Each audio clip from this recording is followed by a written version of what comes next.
एक तगड़ा माइंडसेट, खतरनाक सेल्फ कॉन्फिडेंस और एक शार्प और फेमिनाइन वॉइस जिसको सुनते ही लोग मनमोहित हो जाएं। सो व्हाट इफ आई से कि तुम्हें सारी चीज़ें सिर्फ एक हार्मोन को मेंटेन करने के बाद मिल जाएं, and the hormone is oestrogen. मुझे एस्ट्रोजन के बारे में रिसर्च करते हुए सिर्फ 2 ही वीक हुए हैं और मुझे रिसर्च करते करते ये तो पता चल गया है कि this hormone is a game changer. तो मैं डायरी में दिख रहा होगा कि मैंने हर एक छोटी से छोटी चीज़ लिखी है एस्ट्रोजन के बारे में। अब थोड़ा सा समझते हैं कि एस्ट्रोजन होता क्या है। देखो, एस्ट्रोजन एक ऐसा हार्मोन है जो कि अपने ब्रेन, हार्ट और मेंस्ट्रुअल साइकिल को रेगुलेट करवाता है। ये सारी चीज़ के डेवलपमेंट में हेल्प करता है। जैसे लड़कों में मेन हार्मोन टेस्टोस्टेरोन होता है, वैसे लड़कियों में मेन हार्मोन एस्ट्रोजन होता है। एक और ज़रूरी चीज़ जो मैंने पता लगाई है एस्ट्रोजन के बारे में वो ये है कि इसका कम लेवल होना भी बेकार है और इसका ज़्यादा लेवल होना भी बेकार है। जैसे टेस्टोस्टेरोन होता है लड़कों में, वो उसे बूस्ट करने में लगे हुए होते हैं। अगर वो हाई लेवल पे गया तो उनको काफ़ी ज़्यादा बेनिफिट मिलेंगे, उनके कोई साइड इफ़ेक्ट नहीं है as far as I know. But जो एस्ट्रोजन है, अगर उसका लेवल हाई गया तो उसके साइड इफ़ेक्ट है, अगर उसका लेवल लो गया तो उसके साइड इफ़ेक्ट है। आपको वीडियो में दिख रहा होगा।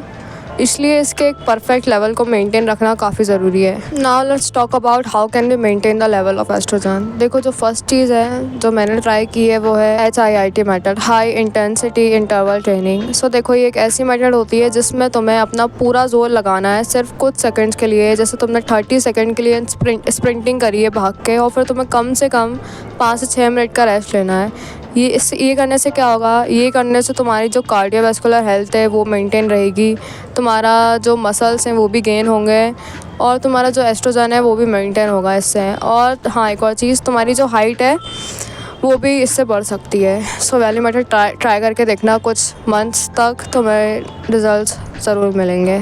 जो सेकंड पॉइंट है वो है fibre rich foods, omega 3 and phytoestrogens. देखो, ये सारी चीज़ें तुम्हें फ्रूट्स और वेजिटेबल्स में भी मिल सकती हैं, बट इसके सप्लीमेंट्स भी आते हैं। सो सप्लीमेंट्स हटाओ, अभी नेचुरल जाओ तुम।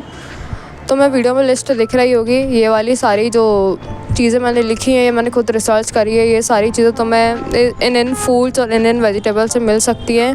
तो इसका स्क्रीनशॉट ले लो और इसको अपनी डाइट में ऐड करना। थर्ड पॉइंट है विटामिन डी। देखो, तुम्हें विटामिन डी लेना है रोज़। तुम्हें सनलाइट में बैठना है कम से कम 30 मिनट या 30 से ज़्यादा मिनट बैठ सकते हो तुम। वैसे ही अभी सर्दी आने वाली हैं, धूप लाइट रहेगी, तुम्हें कोई दिक्कत भी नहीं है बैठने में। विटामिन डी से जो तुम्हारा एस्ट्रोजन है उसके प्रोडक्शन में जो भी चीज़ें लगती हैं वो तुम्हें सनलाइट से आराम से मिल जाएंगी। इसलिए तुम्हें कम से कम 30 से 45 मिनट तक धूप रोज़ लेनी है। फोर्थ और आखिरी पॉइंट है स्ट्रेस एंड वेट मैनेजमेंट। देखो, अगर तुम्हारे स्ट्रेस है तो तुम्हारी ये वाली लिस्ट है, और अगर तुम्हें वेट वाली दिक्कत है तो तुम्हारी ये वाली लिस्ट है। और एक चीज़ मेरी तरफ से भी ये सुनो कि अगर तुम्हें स्ट्रेस है ना, तो तुम एक अपना कोई अच्छा दोस्त हो या एक अच्छी दोस्त हो, उससे कम्युनिकेट करो रोज़। कम से कम दिन भर में 30 मिनट किसी से बात करो तुम, जिससे भी तुम्हें अच्छा लगे। इससे क्या होगा, इससे तुम जितना भी लोनली फील करते हो या फिर तुम्हें जो भी दिक्कत है, अगर वो तुम किसी से शेयर करोगे ना, तो तुम्हारी दिक्कतें आधी हो जाती है। खैर, वो दिक्कत ख़त्म नहीं होती, पर अगर अपन किसी को बता देते हैं ना, तो अपने को एक अंदर से थोड़ा सा जो बोझ होता है वो अपन किसी सामने वाले को बता के कम हो जाता है, इसलिए थोड़ा सा कम्युनिकेट करना अच्छा है। लड़के लोग इतना चिल के होते हैं क्योंकि उनके पास एक पूरे पलटन रहती है दोस्तों की, इसलिए वो थोड़ा चिल होते हैं। उनके पास बहुत सारी दिक्कतें होती है पर उनका माइंड थोड़ा रिलैक्स रहता है क्योंकि वो कम्युनिकेट करते रहते हैं, वो अपनी दिक्कतें बताते रहते हैं। और अगर वो किसी से कम्युनिकेट करेंगे तो सामने वाला भी सजेशन देगा कि भाई ऐसा ऐसा कर ले, ऐसा ऐसा नहीं कर। इसलिए थोड़ा बहुत दिन भर में किसी न किसी से बात करना में कोई बुराई नहीं है, बात करो किसी से, अच्छा है। और ये चीज़ मैंने खुद ट्राई करी है, इसलिए मैं आपको ये बता रही हूँ, इसलिए वाली चीज़ ट्राई करना। और हाँ, आने वाली वीडियोस और भी ज़्यादा वैल्यूबल होंगी, और जो भी मैंने अभी चीज़ें बताई हैं उसको फॉलो करो कम से कम 2-3 महीने तक, और अपने रिज़ल्ट्स देखो, तुम्हारे सब सामने ही होगा।